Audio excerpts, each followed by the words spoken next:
Welcome back, everyone, to Aspire to Lead, where we will be discussing the visions, inspirations, and experiences from top educational leaders. My name is Joshua Stamper, and you can connect with me on Twitter or on Instagram at Joshua_Stamper. All right, Aspire leaders, I am so excited about my conversation today. She is in all blue. I hope that you are joining us both not only on Podcast Players, but on the new YouTube channels, both Joshua Stamper and the Teach Better team. So you can see my wonderful guest, Katie Kinder, as she is representing today. She's got Halloween decorations in the background. We are seasonal and ready for the sugar highs that are about to come in both of our households. So I cannot wait to learn more about Katie and all the wonderful things, but just a little bit about her. She's been a Teacher of the Year. She's an author and professional development specialist. And I can't wait to hear about all the amazing things that she's doing around this country. Katie, thank you so much for joining me on Aspire to Lead. Hi, Joshua Stamper. How are you? I'm wonderful. Listen, I was just on your website and I saw some Aspire to Lead merch and I think I need some. So I might be getting me one of those sweatshirts because it's going to get cold here and I will be repping your brands. I love it. Katie, you are amazing. And like I said, you're doing so much. But yes, for folks, if you want to jump on joshstamper.com, there's a bunch of swag that's in the Teach Better merch swag store. There's so much swag on there. It's unbelievable. I get the pleasure of not only designing stuff for my own brand, but then also with the Teach Better team. So I want to shout them out. And Katie, before we get into some really hard-hitting topics here, which I know you kind of have this underlining of fun, which I'm so appreciative of. We'll talk about that more, but will you just share about your educational and leadership journey? Sure. Well, my mom is an education rock star in the Tulsa area. So principal, superintendent, she won the President's Award. She just is the epitome of a transformational leader. So I grew up in her light and in her shadow. And as a teenager, she's like, I think you're a teacher. And I'm like, well, you don't know me. I'm petulant. I'm going to do what I want. And so I went to OU and I got my degree in public relations. And I started that journey and I just didn't love it. I didn't hate it, but I didn't love it. And so I was working for MDA, Muscular Dystrophy Association, and I credit them for finding my calling because once a month I got to work with the DECA kids and I would pull up to a school and my heart would just pitter pat. And it took me 2 full years to call my mom. She grounded me. I was 24. And so I stepped into a classroom without any training, none. I went alternative route, walked into a 9th grade classroom with 0 idea about what I was doing, none, and wondered why I was having classroom management issues because I was teaching the way that I had been taught, which was straight rows, read out of the book. It was boring, and so then I start getting a hold of Dave Burgess, Teach Like a Pirate, and Ron Clark and how he teaches. And I just started learning, becoming a sponge. I was just going into anybody's class I could, Teacher of the Year, anybody that I could that would let me. And so I just started to learn and grow and change. And I really found my place in middle school. I'm a middle school person. 8th grade. I know most people are like, what? No. I love middle school. And me too. So I loved it. I love teaching and creating experiences for my kids that'll just last a lifetime. I also became an instructional coach and I asked for model classrooms because they moved me from one building to another where I didn't know the teachers. And I said, I can't possibly tell the teachers how to teach unless they know I can too. So I'm like, send me your toughest kids. And they took me really seriously. They did. You got in a fight in gym, you were in Miss Kinder's class. But it was really cool because my baby teachers, that's what I call my new teachers, I love them. My baby teachers could spend the day with me. They could watch me teach, and then I could teach their classes. And it just became a really cool model. And then I released a couple books. It led to some other things, and I started speaking and professional development and going all over. And it is so fun to love on the teachers all over the nation. And I'm literally connected with so many teachers who will just like slide into my DMs like, boo, what would you do? This happened to me today. And I'm like, this is what I would do, And so it's really, really cool. And I'm just starting the journey. So I plan to be doing it for a long time. That's awesome. And I want to touch on that. You talked about being the instructional coach on the campus and working with your new teachers. I think you called them baby teachers, and you're baby teachers, right? So I think we have all experienced that, where you feel like you're drowning constantly and trying to learn not only how to become a teacher, but then also just like the rules and regulations and the procedures of a school and a district. And it's so overwhelming. So, for those who are listening, it's still at the beginning of the year, and there was so much hiring going on with brand new teachers this summer. For our leaders, for our instructional coaches, what are some things that they really need to hone in on? I know you touched on one strategy, which was modeling and doing that teaching in front of them so they can kind of be a sponge for that. But were there other things that you found that were really helpful as an instructional coach to work with those new and baby teachers? Yeah, you know what I did? So I feel like as baby teachers, and sometimes that could be a 55-year-old. That could be somebody it's their second career. They've already retired from something. And so, here's this guy that I was coaching, and he's 60, and he's, coming in my room for our weekly meetings. And I'm like, baby teachers. He's like, will you not call me that? And he's like 6'4". I'm like, hey. And I'm 5'0". But I mean, I just think that they feel really lonely, and they're scared sometimes to ask for help because they walk in, and as an emergency certified, that's happening a lot in Oklahoma, Texas, Arkansas, and in our region. And you don't really know the acronyms. So if somebody's like, I'm leaving PLC and I'm going to IEP and I'm going and then they don't know what that means and they're embarrassed. And so as an instructional coach, what I love to do was make a list of every single teacher in the building. And I would ask them, like, what is your strength? What do you feel like you bring to our school? Because I am under the mindset that we need every last one of us. We need you and me, and we need the teacher down the hall and the next door neighbor. And if I'm not connecting with a kid, I need Mr. Stamper to be connecting with the kid. And so then all of the teachers have emails, cell phones, and what they think that strength is. And they can be like, hey, little Johnny is going to bring you a note, or whatever it may be. I had the mamas on the staff who would just like love them. That was me. Like, I will love you into submission. Do you understand? That's not everybody, right? And so I need the coach. I need everyone. And so that's what I did for my teachers. And I think it was really helpful in providing them resources. But too, it also helped us like together as a school, like, okay, we're in this together and we need all of us. Well, and Katie, I'm thinking on the other end of it too. Like, we've had a couple really difficult years in the classroom, mostly due to the pandemic.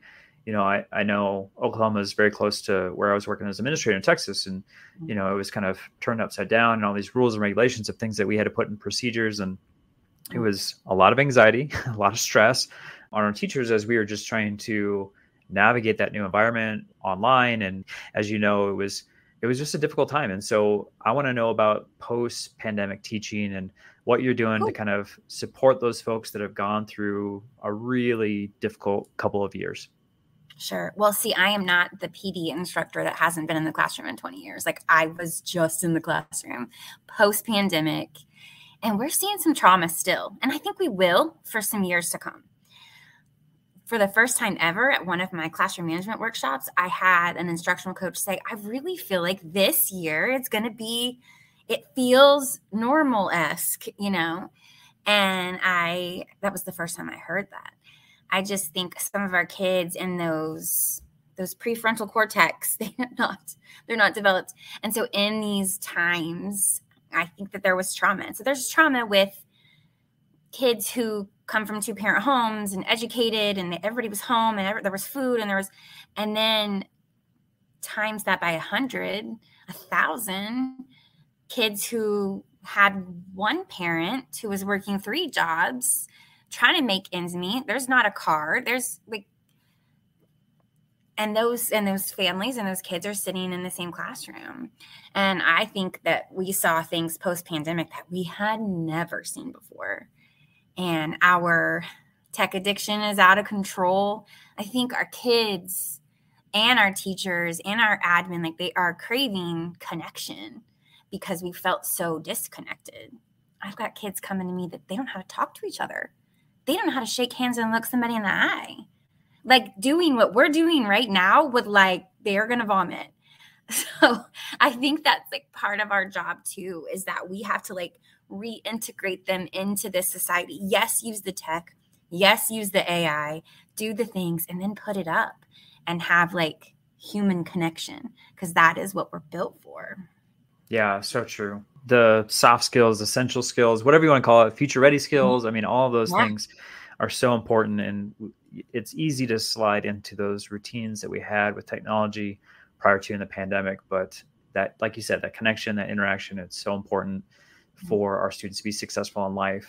I want to talk a little bit about what you touched on with engaging lessons and kind of your transformation as a teacher, because you had referenced some pillars, right, with Ron Clark and Dave Burgess. And I think we all know kind of what they're all about, what they've preached, what they actually have done in the classroom. So what did that look like for you, Katie? I know you were Teacher of the Year, so I'm assuming that had something to do with that. And what is it that you're helping with teachers now to transform the classroom and make it a little bit more engaging? Sure. Like, I just think our kids are going to engage if it means something to their life. So what are the real world applications that you can bring in? Project-based learning. You know, I gamified my room anytime I could. And so we're going to level up. You know, I would do Mission Impossible theme song. People would be, you know, finding their group, and then there's points, and there's the whole thing, and there's buy-in, and it also creates kind of a family culture.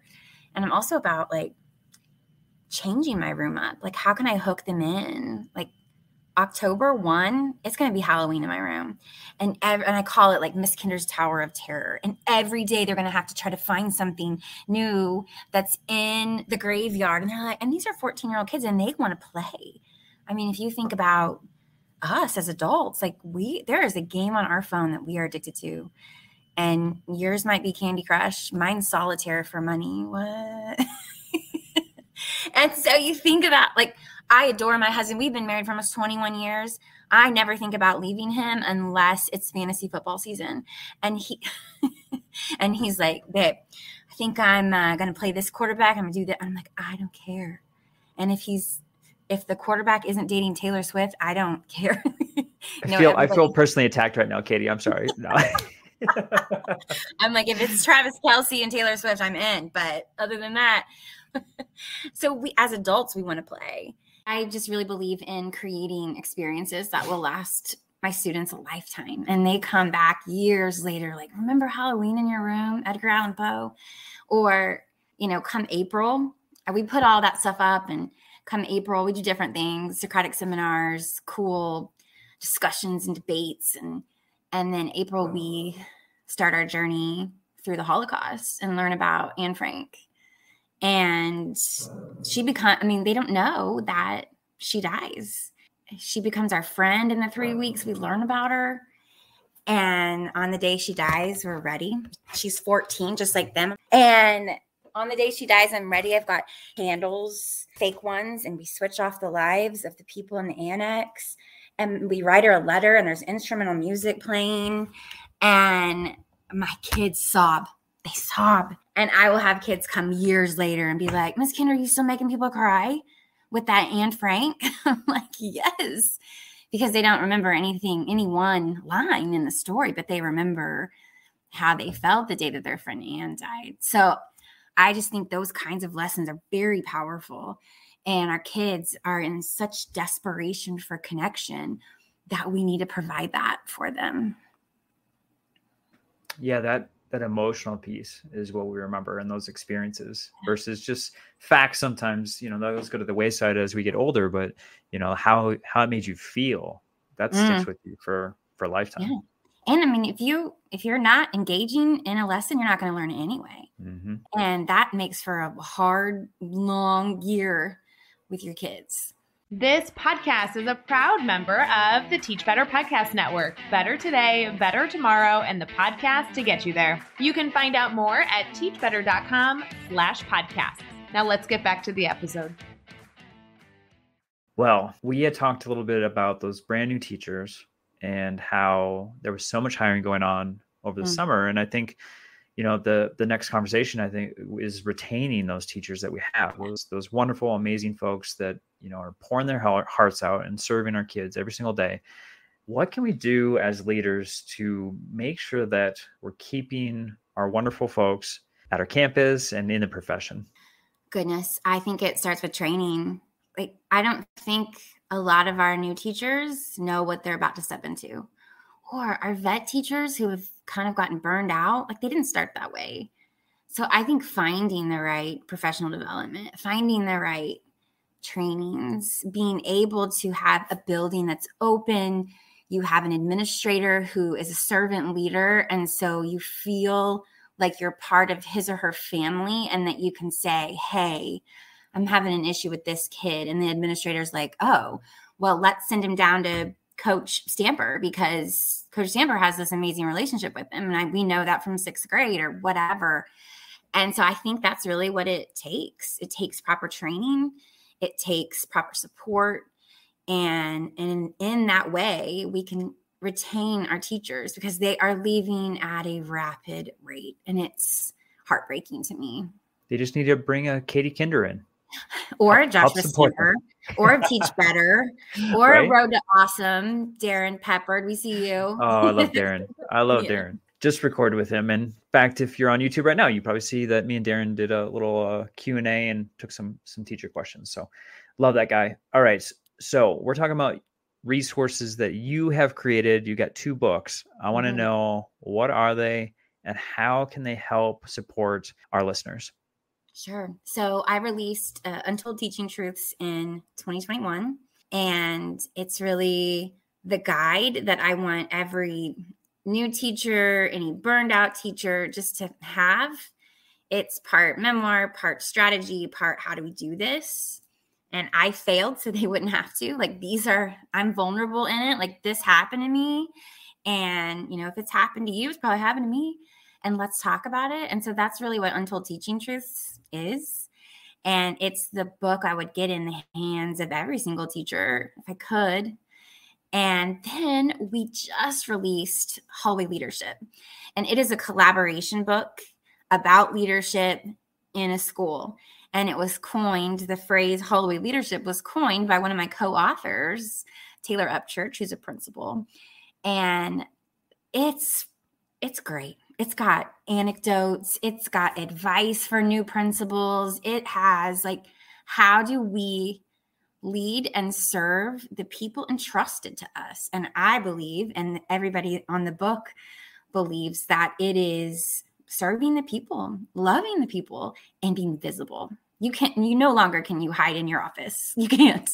We need to see you, and our teachers need to see you. And that's for everyone.